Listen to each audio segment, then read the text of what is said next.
The last weekend in April will be the end of an era for Richmond men's and women's tennis.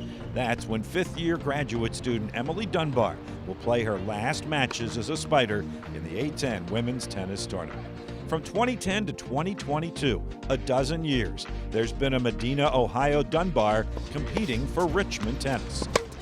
I've enjoyed my time here for the last 5 years, and my brother's before me, and so it's a little weird not going to be here anymore. 12 years we've had a Dunbar around here.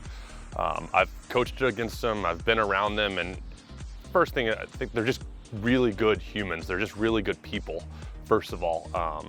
And then you add in the tennis part, and it just makes them even bigger, and kind of their legacy even stronger. They've played a big part in our success. We've had some successful programs, and they've all figured prominently with those. All of them have, the kids all had a mom and a dad who taught tennis, a mom who played professional tennis, so they knew what it took to play at the level they wanted to play. So it's hard to really describe what they've meant to the program. A lot of wins, I can tell you that much. Ethan Dunbar was the first, playing 2010 through 2014. Jacob Dunbar came next, playing from 2013 to 2017. He's the winningest player in Spider history and currently an assistant coach for the women's team.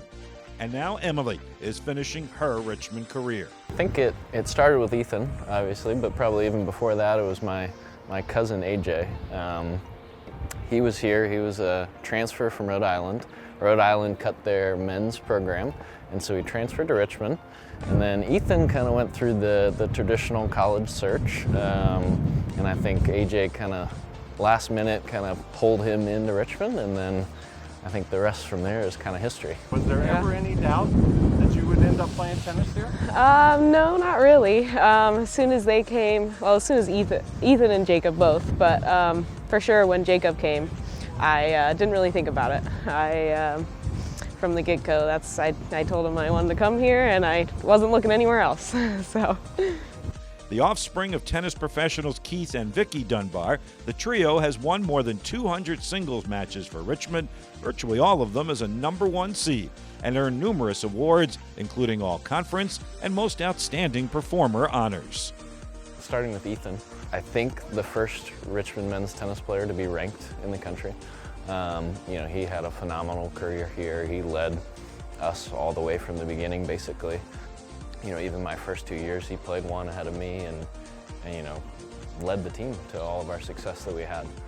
So I had some pretty big shoes to fill when he left, and then, I had great success here as well. Lots of things went my way, and, I had obviously him to thank for it, and coaches and players and everything else. We had a phenomenal year, especially my senior year. And then Emily, obviously, starting off from the beginning, she was A10 Freshman of the Year, as well as A10 Player of the Year the same year. So right from the get-go, she wasn't gonna let us overstep her, or overshadow her, I guess. Would you put them on the list of all-time Richmond tennis greats? I think you'd have to. I mean, it's, they've been here 12 years, as a family, and playing high, which is always tough at a school like Richmond, right? In a mid-major, you're going to get everybody's best players. So, the legacy that those three have created is unbelievable. We fell in love with Richmond. We worked hard for Richmond, and we wanted to fight. Being here, I think that's part of why we were so successful.